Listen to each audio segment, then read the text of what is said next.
नमस्कार बच्चों, कैसे हैं आप सब। आशा करती हूँ आप सभी अच्छे होंगे, स्वस्थ होंगे, खुश होंगे और अपनी पढ़ाई भी अच्छे से कर रहे होंगे। तो जैसा कि आप सभी जानते हैं, मैं हूँ आपकी हिंदी की अध्यापिका और मैं स्वागत करती हूँ आप सभी का आईसीटी वर्चुअल क्लासरूम में। और आज हम यहाँ पर एकत्रित हुए हैं पढ़ने के लिए 9th क्लास की हिंदी। क्लास 9 की हिंदी में आज हम पढ़ेंगे आपका चैप्टर 8 यानी कि पाठ 8, जो कि आपकी क्षितिज पाठ्य पुस्तिका भाग 1 से लिया गया है, जिसके लेखक हैं हजारी प्रसाद द्विवेदी जी। और चैप्टर का नाम आप देख सकते हैं, एक कुत्ता और एक मैना। तो ये जो चैप्टर है ये हजारी प्रसाद द्विवेदी जी द्वारा लिखा गया है रविंद्रनाथ टैगोर जी के बारे में। तो ये जो चैप्टर है ये संस्मरणों से लिया गया चैप्टर है, यानी कि यहाँ पर हजारी प्रसाद द्विवेदी जी ने अपने संस्मरणों को लिखा है और ये संस्मरण लिखे गए हैं निबंध के रूप में। देखिए, ये पुरानी बातों को याद करके लिखे गए हैं। तो ये संस्मरण से लिया गया है, यानी कि कुछ जो बातें हम याद रखते हैं अपनी पुरानी यादों से लिए गए हैं और लिखा गया है ये निबंध विधा में। क्योंकि यहाँ पर आप देखेंगे काफी चीजों को कनेक्ट करके, जैसे एक कुत्ता और एक मैना, तो यहाँ पर अलग अलग चीजों को एक साथ कनेक्ट करके, एक साथ जोड़कर आपको बताने की कोशिश की गई है, आपको समझाने की कोशिश की गई है। तो इसीलिए ये संस्मरण से लिया गया निबंध विधा में लिखा गया पाठ है। और आप जैसे कि यहाँ पर अभी पढ़ेंगे कि क्या कुछ इसमें बताया गया है हजारी प्रसाद द्विवेदी जी द्वारा रविंद्रनाथ टैगोर जी के बारे में। चैप्टर बहुत ही ज्यादा इंटरेस्टिंग है और साथ ही बहुत ही ज्यादा महत्वपूर्ण भी है। तो बिल्कुल रेडी हो जाइए आप सभी पढ़ने के लिए, समझने के लिए। सबसे पहले हम यहाँ पर शुरू करेंगे हजारी प्रसाद द्विवेदी जी के जीवन परिचय को। सबसे पहले हम उनके जीवन परिचय को पढ़ेंगे।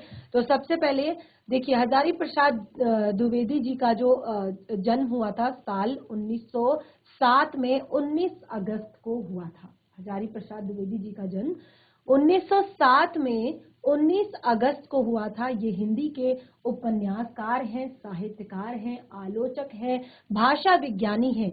और भारत सरकार ने इन्हें पहला आधिकारिक आयोग बनाया था बनारस हिंदू विश्वविद्यालय से, और पंजाब यूनिवर्सिटी में प्रोफेसर और विभागाध्यक्ष भी बने। शांति निकेतन में हिंदी के लेक्चरर के रूप में कैरियर की शुरुआत की और बाद में हिंदी भवन के डायरेक्टर बने। और साल 1973 में साहित्य अकादमी अवार्ड यानी कि साहित्य अकादमी पुरस्कार भी इनको दिया गया। और 1957 में इनको पद्म भूषण भी दिया गया। तो हजारी प्रसाद जी का जीवन परिचय हमने यहाँ पर पढ़ा। देखिए, इसके अलावा संस्कृत, बंगला, पंजाबी, गुजराती, पाली, प्रकृत और अपभ्रंश का अद्भुत ज्ञान भी इन्हें था। और इनकी कुछ उल्लेखनीय कृतियां हैं: कबीर, बाण भट्ट की आत्मकथा, साहित्य की भूमिका, नाखून क्यों बढ़ते हैं, चारु चंद्रलेखा, आलोक पर्व, अनाम दास का पोथा। तो ये सारी इनकी प्रमुख रचनाएं हैं। तो इस तरह से हमने यहाँ पर हजारी प्रसाद द्विवेदी जी के जीवन परिचय को पढ़ा। अब हम शुरू करते हैं अपने चैप्टर को। अगर आप चाहें तो आप भी चैप्टर को रीड कर सकते हैं। इस तरह से हैंड रेज करेंगे जिसको भी चैप्टर को रीडिंग करना है, पाठ को पढ़ना है। तो ये आपकी क्षितिज पाठ्य पुस्तिका भाग 1 से लिया गया पाठ 8 यहाँ पर हम पढ़ रहे हैं, जिसका नाम है एक कुत्ता और एक मैना। चैप्टर को स्टार्ट करते हैं उससे पहले हम पाठ से जुड़ी हुई कुछ महत्वपूर्ण बातें यहाँ पर पढ़ेंगे। पाठ का पूर्व परिचय। देखिए, जो ये चैप्टर है पाठ का पूर्व परिचय, पाठ को पढ़ने से पहले हम पाठ का परिचय यहाँ पर देंगे। तो पाठ का पूर्व परिचय इस प्रकार है: एक कुत्ता और एक मैना पाठ में न केवल पशु पक्षियों के प्रति मानवीय प्रेम को प्रदर्शित किया गया है, यानी कि आप जैसे कि चैप्टर में एक पशु है और एक पक्षी है, ठीक है। तो ये चैप्टर केवल पशु पक्षियों के प्रति प्रेम एवं मानवीय प्रेम को प्रदर्शित करता है, बल्कि पशु पक्षियों से मिलने वाले प्रेम, भक्ति, विनोद और करुणा जैसे मानवीय भावों का भी विस्तार ये चैप्टर आपको बताता है। इसमें रविंद्रनाथ टैगोर की कविताओं और उनसे जुड़ी स्मृतियों के जरिए, यानी कि रविंद्रनाथ टैगोर की जो कविताएं थी और उनसे जुड़ी कुछ यादें जो थी, उन यादों के जरिए गुरुदेव पर, गुरुदेव किसको कहा जाता है? जैसे आप जवाहरलाल नेहरू को चाचा नेहरू कहकर बुलाते हैं, तो गुरुदेव की उपाधि किसको दी गई है? गुरुदेव की उपाधि किसको दी गई है? रविंद्रनाथ टैगोर जी को गुरुदेव की उपाधि दी गई है। तो यहाँ पर रविंद्रनाथ टैगोर की कविताओं और उनसे जुड़ी स्मृतियों के जरिए गुरुदेव की संवेदनशीलता, आंतरिक विराटता और सहजता के चित्र तो उकेरे ही गए हैं, साथ में पशु पक्षियों के संवेदनशील जीवन का भी बहुत ही सूक्ष्म निरीक्षण किया है कवि के, लेखक के द्वारा, हजारी प्रसाद द्विवेदी जी के द्वारा। जहां एक तरफ इस निबंध में रविंद्रनाथ टैगोर की कविताओं और उनसे जुड़ी स्मृतियों के जरिए यहाँ पर उनकी संवेदनशीलता, उनकी आंतरिक विराटता, उनकी सहजता को चित्रित किया है, दूसरी तरफ पशु पक्षियों की संवेदनशील जीवन को भी बहुत ही सूक्ष्म निरीक्षण किया है। सबसे पहला उद्देश्य देखिए, पाठ, जब भी हम किसी पाठ को पढ़ते हैं तो उसके कुछ मुख्य उद्देश्य भी होते हैं, उसके कुछ प्रमुख उद्देश्य भी होते हैं। पहला उद्देश्य है इस पाठ का कि पाठ के विषय में रुचि पैदा करना, यानी कि आपको चैप्टर में इंटरेस्ट आए। दूसरा, सभी जीवों के प्रति प्रेम और दया का भाव रखना। तीसरा, छात्रों में ज्ञान की वृद्धि करना। तो यहाँ पर इस चैप्टर के 3 प्रमुख उद्देश्य हैं जो कि हम आगे यहाँ पर पूरा करने वाले हैं। अब हम चैप्टर का सारांश, पाठ का सारांश यहाँ पर पढ़ने वाले हैं। तो शुरू करते हैं चैप्टर का सारांश। प्रस्तुत पाठ एक कुत्ता और एक मैना, एक कुत्ता और एक मैना में पशु पक्षियों के प्रति मानवीय प्रेम का प्रदर्शन किया है तथा साथ ही पशु पक्षियों से मिलने वाले प्रेम, भक्ति, विनोद और करुणा जैसे मानवीय भावों का भी विस्तार किया है। यानी कि जैसे आप देखते हैं, अगर आपके घर में कोई पेट है, कोई आपका पालतू जानवर है, चाहे वो छोटा सा डॉगी क्यों ना हो, चाहे कोई छोटी सी कैट या बिल्ली क्यों ना हो, या कोई पैरट क्यों ना हो, या जो भी आप पशु पक्षी पालते हैं, यानी कि अगर आप कई बार कई लोगों के घर में गाय भी होती है, तो जिन पशु पक्षियों को आप पालते हैं, जितना प्रेम आप उनसे करते हैं, आपको उनसे भी उतना ही प्रेम मिलता है, उतनी ही अपनी प्रभु भक्ति, यानी कि अपने स्वामी की भक्ति, आपका कहना मानना, आपसे प्रेम करना, विनोद करना, आपका देखिए कई बार क्या होता है कि अगर हम दुखी हैं तो हमारे जो पेट्स होते हैं वो भी हमें देखकर रुआंसे हो जाते हैं, दुखी हो जाते हैं, क्योंकि उनका कनेक्शन हमसे इतना ज्यादा हो जाता है। तो इस सारे मानवीय भावों का विस्तार भी यहाँ पर किया गया है। इसमें गुरुदेव रविंद्रनाथ टैगोर की कविताओं और उनकी यादों के सहारे रविंद्रनाथ की संवेदनशीलता, जो रविंद्रनाथ टैगोर है उनकी संवेदनशीलता और विराटता और सहजता का चित्रण किया है। और यह निबंध सभी जीवों से प्रेम करने की प्रेरणा देता है। ये निबंध कहता है कि हमें सभी जीवों से प्रेम करना चाहिए, हमें सभी जीवों को कभी भी किसी भी जीव को, किसी भी जंतु को, किसी भी पक्षी को नुकसान नहीं पहुंचाना चाहिए। आज से कई वर्ष पहले गुरुदेव ने शांति निकेतन छोड़कर दूसरी जगह रहने का विचार बनाया। तो गुरुदेव कौन है? गुरुदेव है रविंद्रनाथ टैगोर, जिनका ये आश्रम आपको यहाँ पर दिखाई दे रहा है, ये है शांति निकेतन आश्रम। तो आज से कई वर्ष पहले गुरुदेव ने शांति निकेतन छोड़कर दूसरी जगह रहने का विचार बनाया। शायद उनका स्वास्थ्य अच्छा नहीं था। रीजन शायद ये हो सकता है कि उनका स्वास्थ्य अच्छा नहीं था। उन्होंने तय किया कि वे श्री निकेतन रहेंगे। वे अब श्री निकेतन के पुराने 3 मंजिले मकान में कुछ दिन रहेंगे। लेकिन जब वो वहां गए, उसमें लोहे की घुमावदार सीढ़ियां होने के कारण उन्हें तीसरी मंजिल पर बड़ी कठिनाई से ले जाया गया। देखिए, उन्होंने कुछ दिन के लिए शांति निकेतन छोड़कर दूसरी जगह रहने का फैसला उन्होंने किया। और जब वो वहां पर उस जगह को उन्होंने छोड़ा तो उन्होंने तय किया कि अब वे श्री निकेतन के पुराने 3 मंजिले मकान में कुछ दिन के लिए रहेंगे। लेकिन वहां पर भी एक प्रॉब्लम थी, वहां पर इस तरह से लोहे की घुमावदार सीढ़ियां थी और उस सीढ़ियों से चलकर उन्हें तीसरी मंजिल तक पहुंचने में बड़ी कठिनाई से उन्हें लेकर जाया गया। कमजोर शरीर वाले रविंद्रनाथ टैगोर के लिए वहां जाना संभव नहीं था। रविंद्रनाथ टैगोर बहुत ही ज्यादा कमजोर हो चुके थे, बहुत ही कमजोर शरीर के थे, तो उनको वहां तक जाना उनके लिए संभव नहीं था। छुट्टियों के दिनों में लोगों के बाहर चले जाने के कारण, जब छुट्टियों के दिनों में लोग बाहर चले जाते थे तो लेखक ने सपरिवार गुरुदेव के दर्शन करने का निश्चय किया। देखिए, छुट्टियों में क्या होता है कि हमारी प्लानिंग होती है, छुट्टियां होने वाली होती हैं तो पहले ही प्लान हो जाता है कि इस बार नानी के घर जाना है, इस बार दादी के घर जाना है, या इस बार बुआ के घर जाना है, इस बार यहाँ घूमने जाना है, इस बार वहां घूमने जाना है। तो बिल्कुल उसी तरह से जब छुट्टियों के दिनों में लोग सब बाहर चले गए, घूमने चले गए, तो लेखक ने भी प्लान किया कि वे सपरिवार गुरुदेव के दर्शन करने जाएंगे। गुरुदेव यानी कि रविंद्रनाथ टैगोर जी के।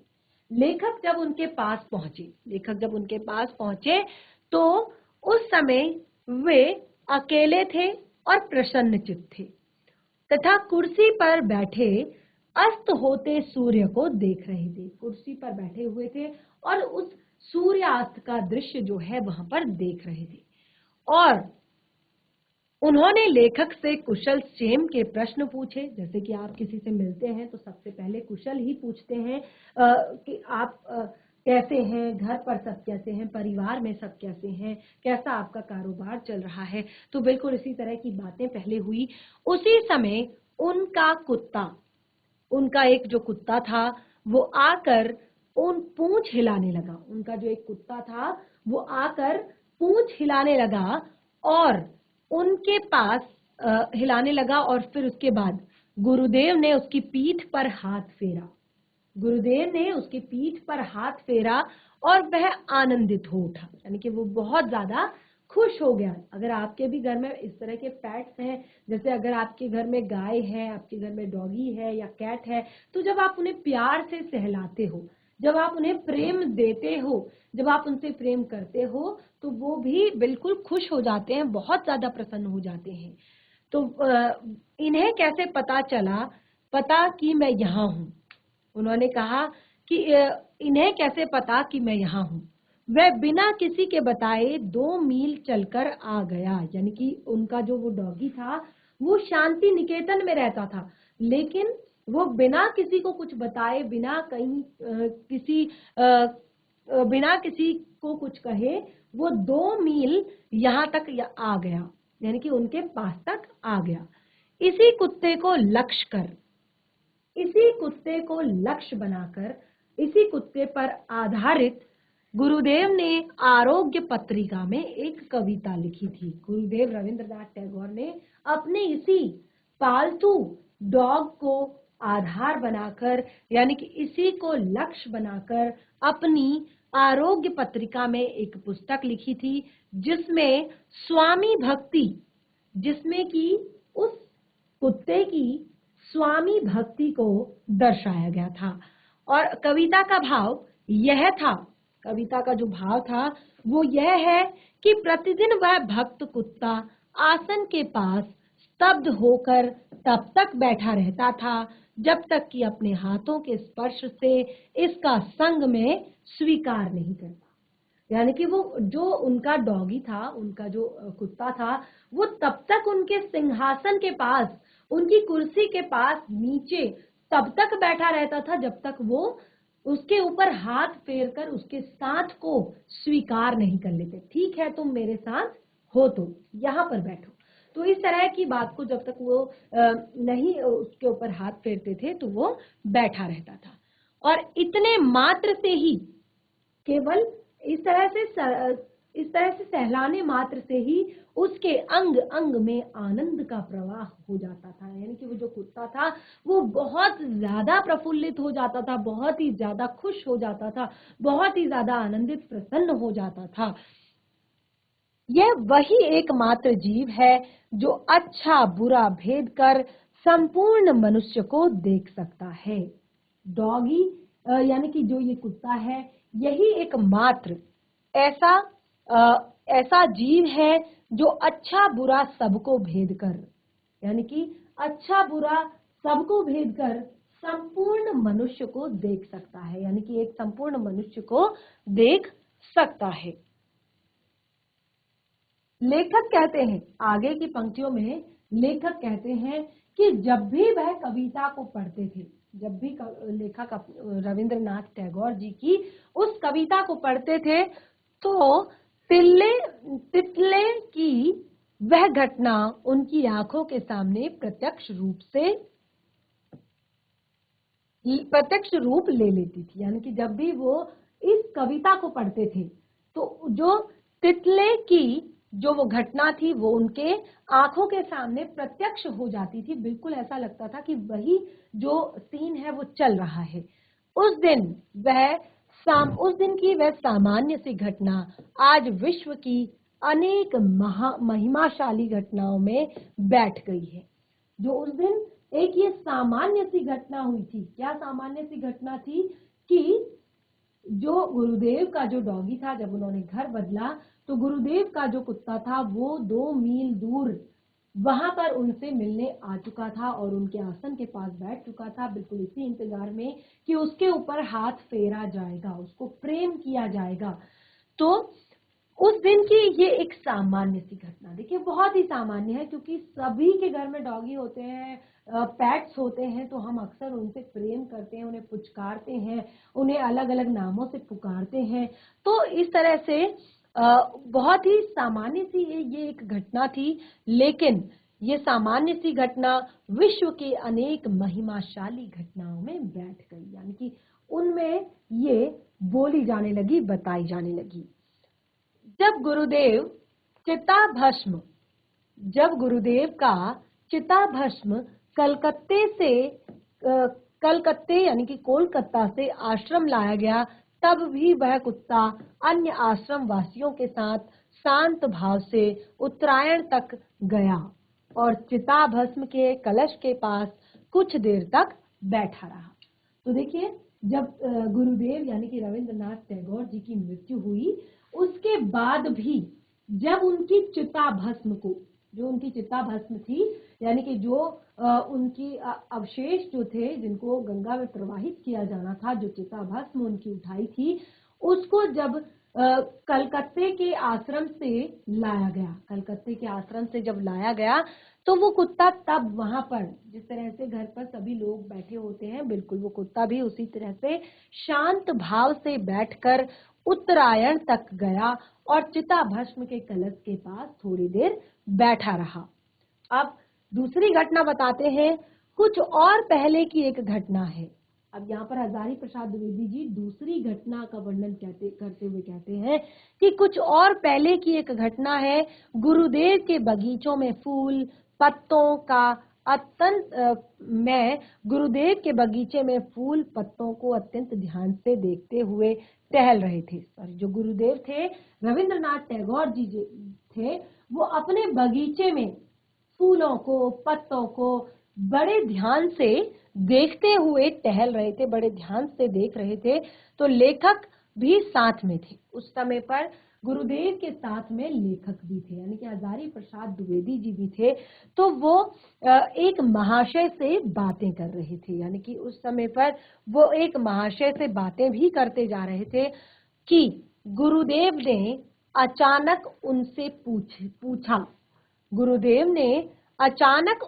पूछा कि सारे कौवे कहाँ चले गए? एक की भी आवाज नहीं सुनाई दे रही है, क्योंकि जब गुरुदेव अपने बगीचे में टहल रहे थे, अपने बगीचे में घूम रहे थे, तो उन्होंने देखा कि जो बगीचा है उसको ध्यान से देखा। वो वहां पर टहल रहे थे और लेखक भी उनके साथ टहल रहे थे और वो एक महाशय से बातें किए जा रहे थे। यानी कि लेखक जो गुरुदेव हैं वो एक महाशय से, शायद वो उनके बगीचे के रक्षक होंगे, तो उनसे वो बातें किए जा रहे थे। और अचानक गुरुदेव ने पूछा कि सारे कौवे कहाँ चले गए, एक की भी आवाज नहीं सुनाई दे रही है।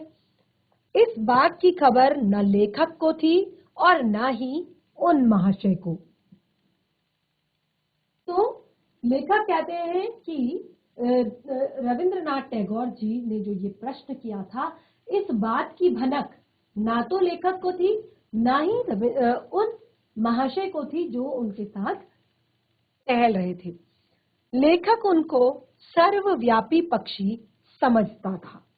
लेखक जो थे वो उनको, किसको, कौवों को सर्वव्यापी पक्षी समझता था। सर्वव्यापी यानी कि आपने देखा होगा, देखिए जो चिड़िया होती है ना, वो उसके इलाके निश्चित होते हैं कि ये चिड़िया इस इलाके में पाई जाएगी, ये चिड़िया ठंडे इलाकों में पाई जाएगी, ये चिड़िया गर्म इलाकों में पाई जाएगी, ये चिड़िया रेगिस्तान में पाई जाएगी, ये चिड़िया जहां वर्षा ज्यादा होती है वहां पाई जाएगी।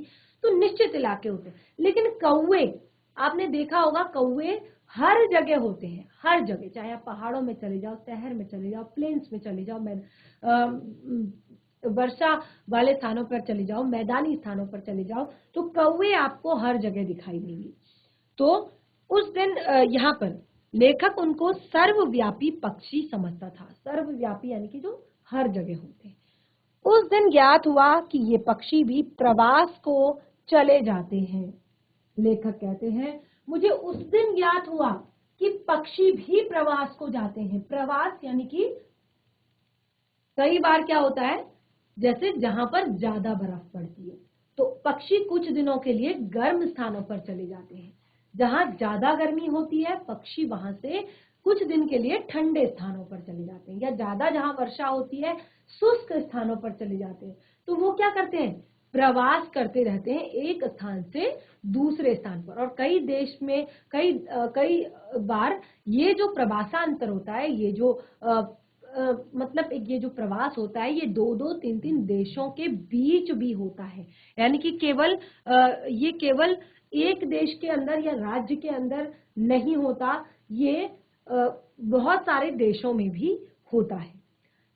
इसके एक सप्ताह बाद बहुत से कौवे दिखाई दिए। तो लेखक कहते हैं कि जब उस दिन तो कोई भी कौवे नहीं थे, लेकिन इसके ठीक एक सप्ताह बाद फिर कौवे दिखाई देने शुरू हुए। तो क्या कहते हैं, दूसरी बार जब लेखक गुरुदेव के पास थे तो उस समय वहां एक लंगड़ी मैना फुदक रही थी। जब लेखक कहते हैं, जब मैं दूसरी बार गुरुदेव के साथ था तो वहां पर एक लंगड़ी मैना फुदक रही थी। गुरुदेव ने कहा, यह यूथ भ्रष्ट है जो आकर रोज फुदकती है। गुरुदेव को उसकी लंगड़ाहट में एक करुणा का भाव दिखाई दिया। यानी कि गुरुदेव ने उस छोटी सी मैना की लंगड़ाहट में एक करुणा भाव लेखक को दिखाई दिया, एक दुख का भाव लेखक को दिखाई दिया। और गुरुदेव न करते तो लेखक उस करुणा भाव को नहीं देख पाते। यदि इस करुणा भाव की बात कि अगर लेखक ये नहीं कहते कि इसकी लंगड़ाहट में एक करुणा भाव है, करुणा यानी कि दुख का भाव है, तो अगर लेखक नहीं कहते, अगर रविंद्रनाथ टैगोर जी नहीं कहते इस बात को, तो शायद लेखक इस करुणा भाव को नहीं देख पाते, नहीं समझ पाते। क्योंकि लेखक समझते थे कि मैना करुण भाव दिखाने वाला पक्षी है ही नहीं।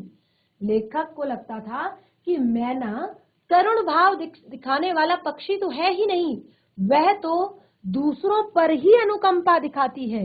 इसका कारण यह था कि लेखक के कमरे में एक मैना दंपत्ति ने घोंसला बना लिया था। इसका कारण यह हुआ कि लेखक के कमरे में एक मैना दंपत्ति ने घोंसला बना लिया और लेखक ने उनकी गतिविधियां देख रखी थी। लेखक उनकी गतिविधियों को देख रहे थे, उनके रहन सहन को देख रहे थे। तो तब लेखक कहते हैं कि मैना करुणा भाव दिखाने वाली पक्षी है ही नहीं। मैना के अंदर कोई करुणा भाव है ही नहीं, यह तो दूसरे पर ही अनुकंपा दिखाती है, दूसरे पर ही अनुकंपा दिखाती है। इसका कारण जो लेखक के कमरे में मैना दंपत्ति का घोंसला था वो हो सकता है। मैना इस तरह कभी करुण हो सकती है, मैना इस तरह कभी करुण हो सकती है, लेखक ने सोचा भी नहीं था। गुरुदेव की बात पर लेखक ने ध्यान से देखा तो उसके मुख पर करुण भाव थे, दुख के भाव थे।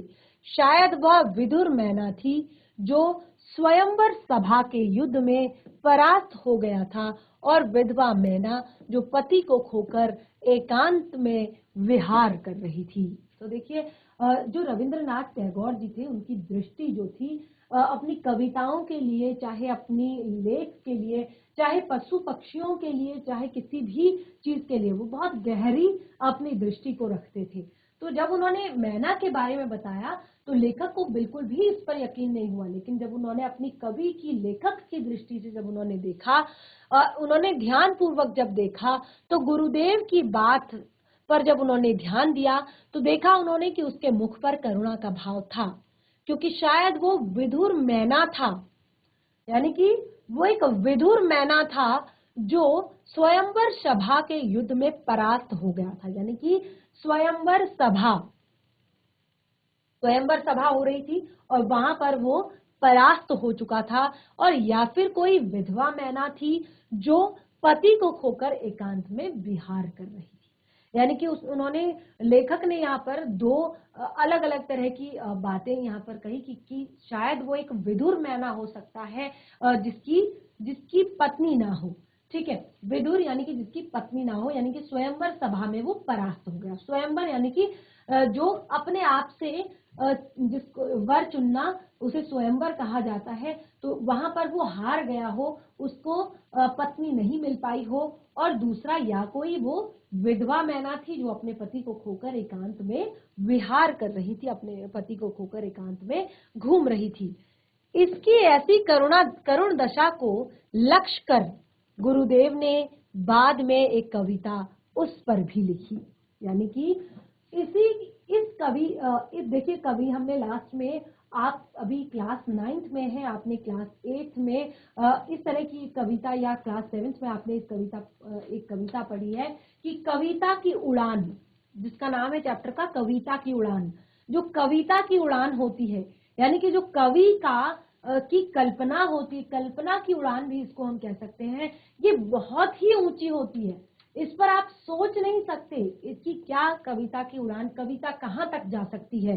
तो देखिए जो रविंद्रनाथ टैगोर थे, उन्होंने उस जो मैना थी उसकी ऐसी करुण दशा को लक्ष्य कर, उसकी करुण दशा पर भी गुरुदेव ने बाद में एक कविता लिखी, और उस कविता में चिंता व्यक्त की कि जिसके कारण वह अपने दल से अलग रह रही है, वह प्रतिदिन संगीहीन होकर कीड़ों का शिकार करती है तथा बरामदे में नाच कूद कर चहलकदमी करती है।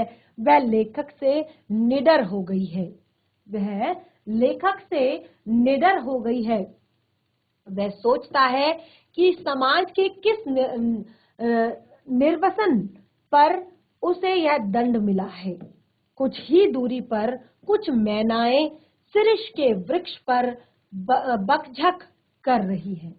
कुछ ही दूर कुछ एक शिरीष का वृक्ष है जहां पर कुछ मैनाएं बकझक कर रही हैं, पर यह सबसे अलग सहज मन से आहार चुगती हुई झड़े पत्तों पर कूदती फिर रही है।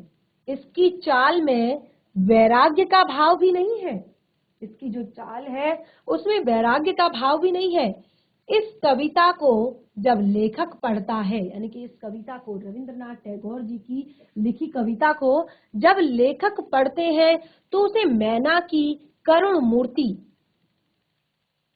जब उसको लेखक पढ़ते हैं, कवि के द्वारा, रविंद्रनाथ टैगोर जी द्वारा लिखी गई उस कविता को, मैना के विषय में लिखी कविता को जब वो पढ़ते हैं तो उस मैना की करुण मूर्ति जिसको लेखक उस समय नहीं देख पा रहे थे, आज वो उनकी आंखों के सामने घूम रही है। जिसको वो सामने होकर नहीं देख पा रहे थे, आज वो उनके सामने, आंखों के सामने घूम रही है। लेखक की आंखें उस मैना तक नहीं पहुंच सकी, पर गुरुदेव की दृष्टि उसके मर्म स्थल तक पहुंच गई। एक दिन वह मैना उड़ गई और उसका गायब होना भी कितना करुणाजनक है। यानी कि एक दिन वो मैना उड़ गई और उसका इस तरह से गायब होना भी बहुत ही ज्यादा करुणाजनक है। चैप्टर हमारा कंप्लीट हो चुका है, पाठ बिल्कुल पूरी तरह से कंप्लीट हो चुका है। आपने देखा बहुत ही ज्यादा इंटरेस्टिंग आपका चैप्टर था। और यहाँ पर जैसे कि हमने शुरू में ही आपको बताया कि पशु पक्षियों के प्रति प्रेम को दर्शाया गया है। तो किस तरह से रविंद्रनाथ टैगोर जी की कुछ बातों को स्मरण करके, कुछ बातों को याद करके यहाँ पर हजारी प्रसाद द्विवेदी जी ने अपना ये एक निबंध के रूप में इस चैप्टर को लिखा है। तो यहाँ पर कुछ ही ऐसे प्रश्न हैं इस पाठ में जो कि आपको करने हैं। पहला प्रश्न है, गुरुदेव ने शांति निकेतन को छोड़कर कहीं और रहने का मन क्यों बनाया? गुरुदेव ने शांति निकेतन को छोड़कर कहीं और रहने का मन क्यों बनाया? देखिए, गुरुदेव ने शांति निकेतन को छोड़कर दूसरी जगह रहने का मन बनाया क्योंकि वे कुछ दिनों से अस्वस्थ चल रहे थे, और दूसरा कि वो असमय मिलने जुलने आने वाले लोगों से परेशान थे। शांति निकेतन में अक्सर, वो आश्रम था उनका, और वहां पर अक्सर देश विदेश से लोग उनसे मिलने आया करते थे। तो क्योंकि वो बहुत दूर दूर से उनसे मिलने आते थे तो वो समय नहीं देखते थे, और क्योंकि रविंद्रनाथ टैगोर जी की जो स्वास्थ्य था वो खराब चल रहा था, तो वो लोगों से मिलना जुलना बिल्कुल भी नहीं कर पा रहे थे। वे आराम, शांति और एकांत की आवश्यकता महसूस कर रहे थे, इसीलिए वे शांति निकेतन छोड़कर कहीं और जाना चाहते थे। अगला प्रश्न है, मूक प्राणी मनुष्यों से कम संवेदनशील नहीं होते हैं। मूक प्राणी मनुष्यों से कम संवेदनशील नहीं होते हैं, पाठ के आधार पर स्पष्ट कीजिए। मूक प्राणी यानी कि बोलने वाला जो एक व्यक्ति है, प्राणी है, वो केवल और केवल मनुष्य है, इसके अलावा सभी मूक है। यानी हमारी तरह से आवाज नहीं निकाल सकते, आवाज निकालते हैं लेकिन हम उनकी आवाज को समझ नहीं पाते हैं। तो देखिए, मूक प्राणी भी कम संवेदनशील नहीं होते हैं। यह एक कुत्ता और एक मैना पाठ से हमें स्वामी भक्ति और व्यवहार के, स्वामी कुत्ते की जो स्वामी भक्ति है और उसका जो व्यवहार है उससे बिल्कुल क्लियर हो चुका है। जैसे कि पहला, शांति निकेतन के तिल्ले भवन में आकर जो उनका कुत्ता रहने लगा, जब वो रहने लगे थे तो उनका कुत्ता उनको खोजते खोजते वहां आ जाता है और उनका स्पर्श पाकर वो बहुत ज्यादा आनंदित हो जाता है, बहुत ज्यादा प्रसन्न हो जाता है। और दूसरी बात हमने ये यहाँ पर कैसे समझी कि गुरुदेव की मृत्यु के उपरांत जो कुत्ता था वो अस्थि कलश के पास कुछ देर तक बैठा रहा, और वह भी उदास बैठा था, और वह भी अन्य लोगों की तरह शोक प्रकट करता हुआ दिखाई दिया। तीसरा जो था, लंगड़ी फुदकती मैना की चाल में लेखक को एक प्रकार की करुणा दिख रही थी, एक प्रकार का दुख जो है वो दिख रहा था। अगला अंतिम प्रश्न है, गुरुदेव द्वारा मैना को लक्ष्य करके लिखी गई कविता के मर्म को लेखक कब समझ पाया? देखिए, उस समय लेखक को कुछ भी समझ नहीं आ रहा था। जब गुरुदेव उन्हें बताने की कोशिश कर रहे थे तो तब उन्हें कुछ भी नहीं समझ में आया, लेकिन जब लेखक ने गुरुदेव के द्वारा लिखी इस कविता को पढ़ा, जब गुरुदेव की लिखी कविता को लेखक ने पढ़ा कि मैना कीड़ों को चुनकर गिरे हुए पत्तों को पर उछल कूद रही है, जबकि दूसरी मैनाएं शीर्ष के पेड़ पर बैठकर बातचीत कर रही है। जब मैना उड़कर दूसरी जगह चली जाती है तब लेखक समझाते हैं कि अन्य मैनाओं के साथ न मिलने के कारण वह उड़ गई। उसका यूं गायब हो जाना लेखक को बहुत ज्यादा करुणाजनक लगता है, बहुत ही ज्यादा करुणा से, दुख से भरा हुआ लगता है। तो इस तरह से हमारा जो चैप्टर है वो कंप्लीट हो चुका है और आपने देखा हमारा चैप्टर बहुत ही छोटा सा था, बहुत ही प्यारा, बहुत ही इंटरेस्टिंग था, जिसमें हमने हजारी प्रसाद द्विवेदी जी के नजरिए को भी देखा और साथ ही यहाँ पर गुरुदेव रविंद्रनाथ टैगोर जी के नजरिए को भी देखा, कविता के प्रति, पशु पक्षियों के प्रति, जीव जंतुओं के प्रति। तो ये बहुत ही ज्यादा महत्वपूर्ण हमारा चैप्टर है और मैं आशा करती हूँ कि आपको समझ में आ गया होगा। घर पर जाकर चैप्टर को एक बार फिर से अपनी पाठ्य पुस्तिका से रिवाइज करें, पाठ के प्रश्नोत्तर कॉपी में लिखने की कोशिश करें, पाठ का सार अपनी कॉपी में लिखने की कोशिश करें।